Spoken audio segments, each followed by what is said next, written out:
Okay, ebiana, you might think they are being biased.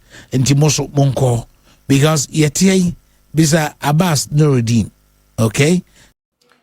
For a high Ghana TV GH, make sure like, comment, subscribe, turn on notification so that anytime videos of this nature are uploaded, you'll be notified. For Kwame Adinkra, a popular radio host, journalist, Ewo Kumasi, Pure FM.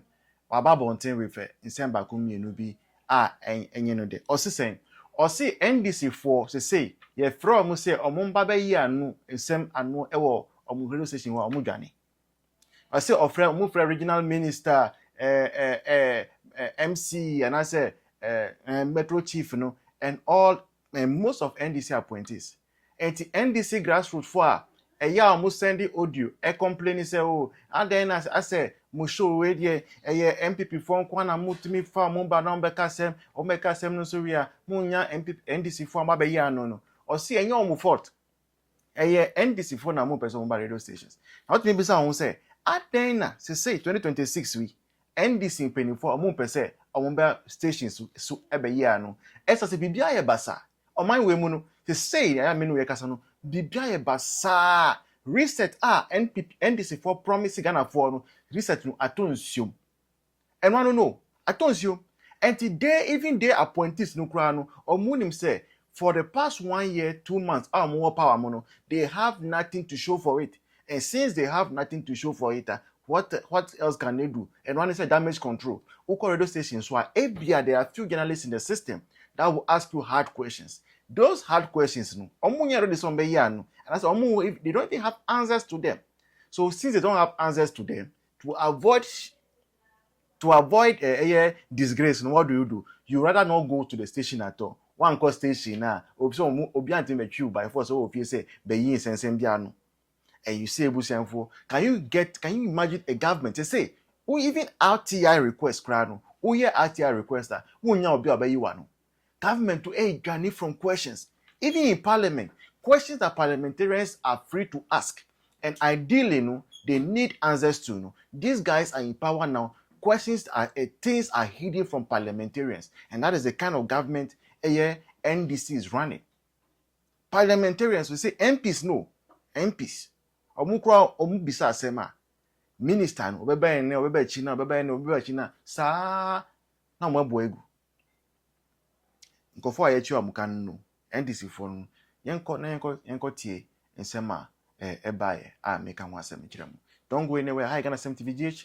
Please make sure you support. Love you. Leave a comment. Good morning. Yewura Kwame Adinkra me jiri sanya nkopon adomo ho ye. I am church purefm atifo nyina. Yewura kwakwo te nyankopon omie na adwuma nyankopon ma no kwa tente na nyankopon. O chikoso an hira no ma nya adwene ti bi ndwuma ema Ghana obi bia ti nya biye. Ye pe omo mu bie ndwuma e wo Ghana yewura kwakwo te o kan nyankopon hira nyankopon ma na dempa. Yewura Kwame Adinkra no ma bi na ekoso mo fidie so na emiya. Na tie purefm sa de bia sa de we emiya. It's between one, especially Kwame Adinkra. It's NDC for you, Bibiana. NDC for you, Bibia, Monkama. Abba. Oh, Kwame Adinkra. Would you imagine, say, MPP or more power? Or one or after from Mosa? Ewa Pio Iso. Tembia Bill program, your one after no more church or margin, say, Enqua, you know, now one. Aha. Now, me person he responded to Sadi our ye.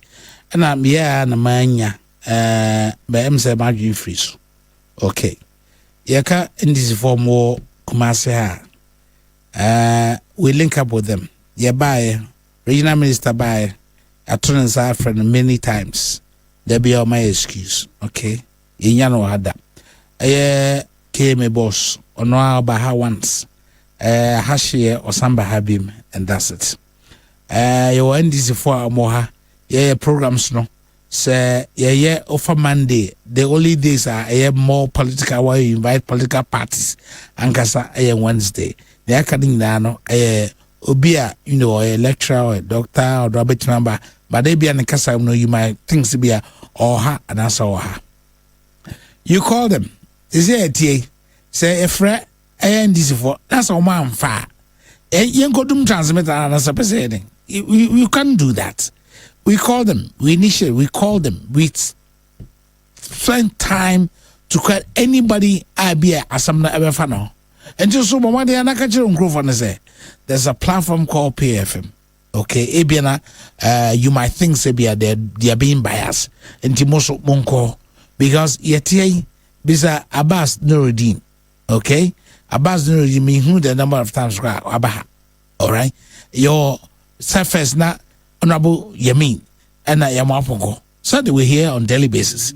Dodovi, they were all NDC people, and Dodovi also a radio. And he said, oh, yeah, you might original content cancel. So, and yeah, say, a boapaya say, yeah, fret MPP phone call. But sometimes NDC, they might not be available. And no, Tassessa. Say, and yet say friendly para now opposite okasa. You don't know the number of times that we have extended the invitation to the regional minister what declining. Bebre. I know your man want to Emeka, but this is the second time I can man correct to her. Ebiana issue team say Ebia boape. No. Obia Bia Manakwai, a manakasa. Last time I heard about transportation issue, share came me offering man about me who know patch. One day you be a move follow. But the point is, available so my busy. I buy a twana. I buy animal to tree and I clear be any. So you want the other side. So I buy animal to tree, send a watch your. You don't call I buy no ankasa because I buy watch it, I buy a change, say cocoa price. Oh, from I am not by any. I can say the NTR they call 2,500 any watch him. So you ask the other side. That's journalism. Me who near Opaju. Me normally yana PR reports. Me shada and comment on because it is part of the democracy. And yet near my car hobiana obianso and near by so I don't normally will comment on a PR report. Say oh or comment on guys say that's the beauty of democracy. Obiana Jinji Mama Fosso Enkasa. I am very tolerant when it comes to Sanemano. I don't respond to Sebia yeah comment to me. That's why I be her Mudi atem and so yabo. Sanke or can say a bit meti Abraham more. But who the atem so yabo Nina ka Jumadino. San teacher say and Yabo Paya say you be a film, you be a film. Hello, Kwame, good morning. Let's say, no point come on with the I say, Coco board for Coco for Pelo for a set of market as Kwame. I bet they have some country at it. So, my neighbor actually one of Beppe, some will say market at it. So, now a man who's at it. Now only a few food, dear Kwame, and yet, I say, a cover be flower sun crying. Now, coffee a month for article called Buha. You move soon. Tiboko won't me anyway. Well, won't try a cat. Also, I was other ones was at so. Yes, almost no million. This is our mine on best sell mine. Good morning, Prof. This is a Mohoye. It was studio honor. Moment cannot cray. And no more bino de equia air fason, no cranium meaning. And so any cry. This is saying.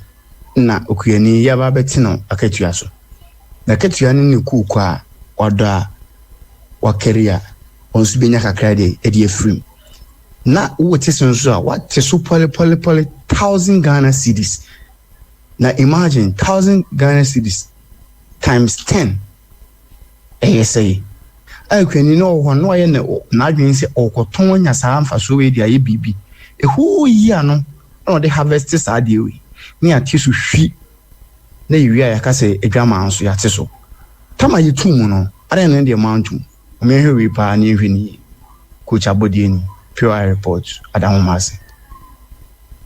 Hello senior mpacho, good morning o chia obeja for no wan kasa o mu.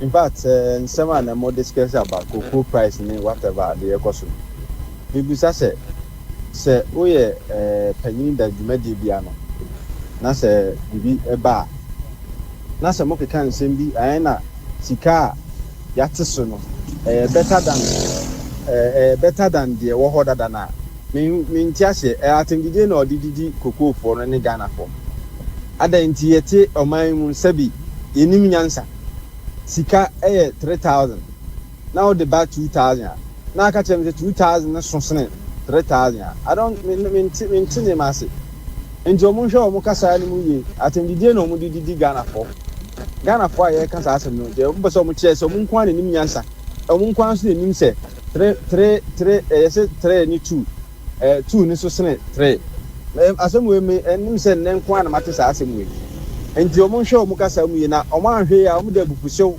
e na ehwe oman ni mu what I say me a taxi driver me for me car asem ya omo kan ya omo tie no be hwe nsem a papa for no omo tie car ni mu ne ma me for omo tie car ni omo ka mo me nhwe oman ni ye na oman na nkop niema a emfata I quite remember 2009 2010 na Cote d'Ivoire to kwasi ye sa niema bansa se ya na esi ya nipa atwitwa omo ho minka se bi nsi Ghana de bi nsi sa de mo me nhwe ye niema empanfo no mo ye de kire how can you say obi edit 3000 ma obi no obi 2000 ma obi at 3000 no ketwa se ne kan say ketwa se 2000 o my be na etimi sinia ma min twa so na se do mo ye na hwa de nsem beba na min kai good morning the omo ye nde yen ka se bia kire omo omo mo ntwen bibia woni we ni mere akwa me bompa ye se abranche bia last Thursday we dey betra when this ni boy no sanfa ne bra o me ka so se bo papa e ba ade papa bia e ba e hwe nanim kwa mo na me kam yinti kwa me ka se bia kire omo ne da chi ne omo be hu se yes mi je ho se makote be se kuafo ba bi e boy see say abana tiso ma wo omo ntwen the staff for everything I didn't say anything cross see cross Kwame omo kakra to be Kwame sro pato ma sign adjustment ya tun kakra antis check we so we ya me come wati baba obi.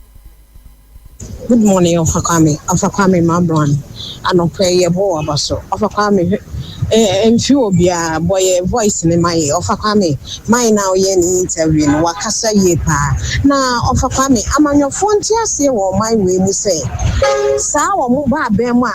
Me ya pratu we na so ombeja omunjai say no someone and ye receive din get ya ka say koko issue na aba no MPP for come na enye ko ye last year de ma wo mo ne de ko ye de ye mo ye rama ama aba so by de enko ye ya ye ka wo ho ne de ye mpranto na ado a wo je na ho me na ado problem o ye ne say so obetua koko akuafo ka 3100 now buy ye wo say nanado sisi wo mo to would be ko 60,000 6,000 5,000 went now saba nanado dia otua 3,001 wo dia wo de beto so no wanti o wati afla nanado dia enti wo mujai do mo keka na ya bra wo ne preto na so no na MPP for na me ka cho mo so mo party ni ye no munyai bring game we so kotino no mo ka mo mom na niema be ko ye di ama wo mo.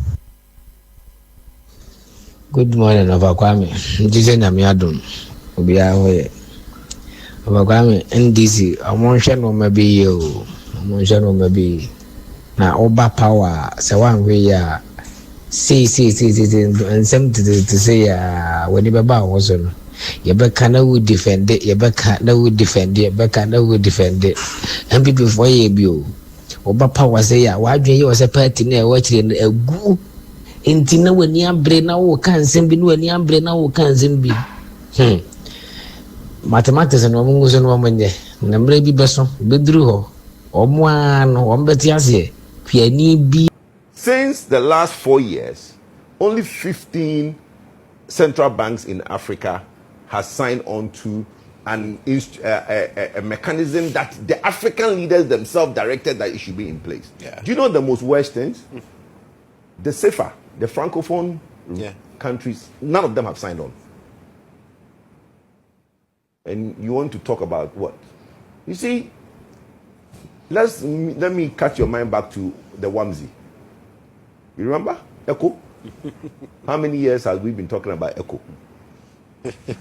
Over 30 years. Yeah. Right? The single currency for West African countries. ECOWAS single currency. How many years have we talked about it? Where is it? So you see, But I've just said the that politicians it should be, concretized. I said it. Don't you said the business should embrace. That's the bit where I want to correct. See, it's not about the business. It's not a businessman. It's not the business. It is the governments, the head of states who go to these fancy AU meetings and direct things and forget that they have to subscribe to. Right. You see, how come it's taking 30 years for ECOWAS to sit and say that we want a single currency for West Africa? 30 years we've not achieved it. There was a meeting last week in Liberia to talk about what? You remember in 2020, there was a directive that in 6 months it will be launched. 6 years down the line, where is it? The biggest challenge we have, nobody is addressing, is the influence of the West. You see, the Francophone countries are not signing on because of what? The influence of the CFA zone. They realize that France is dominated, right? France dominates that space. So France dictates what happened in the Francophone zone. If the Francophone countries subscribe to any other monetary policies, that renders France hold on these countries to a certain small amount, which is the safer which they now have on them. France lose the hold, and France doesn't want to let go. Now, SWIFT. We are using SWIFT. It's the American system. The Americans want us to keep using SWIFT, so the Americans will not encourage us to move away from SWIFT, and PAPS is a parallel structure to SWIFT. About 6 months ago, I tried to use PAPS from Nigeria. My brother, my guy who was trying to send me money went to various banks, and none of the banks said they have anything in place to do PAPS. Meanwhile, the Central Bank of Nigeria and the Central Bank of Ghana is signed onto it, but the Central Bank have not directed the local banks to do what? To even do it for the customers. So these things that we want to sit on TV and make it look like, the problem is the politicians. The head of states. Right. They go to these fancy meetings, but the implementation becomes a problem. So look, I have said that 2 things are a problem to achieve after. Communication, movement of people. If people are not moving, forget after. When my mother was the chairman for the ECOWAS Transport and Communication, Madam Rebecca Hawa Yakubu, right, in 2002, they wanted to do an West African airline. They wanted to do a cargo for West Africa. Do you know today, if you are to ship something from Ghana to Nigeria, it will go to Belgium? Do you know that? If you are shipping something from Ghana to Nigeria, it will go to Belgium, Antwerp, before coming back to Nigeria. There is no cabotage.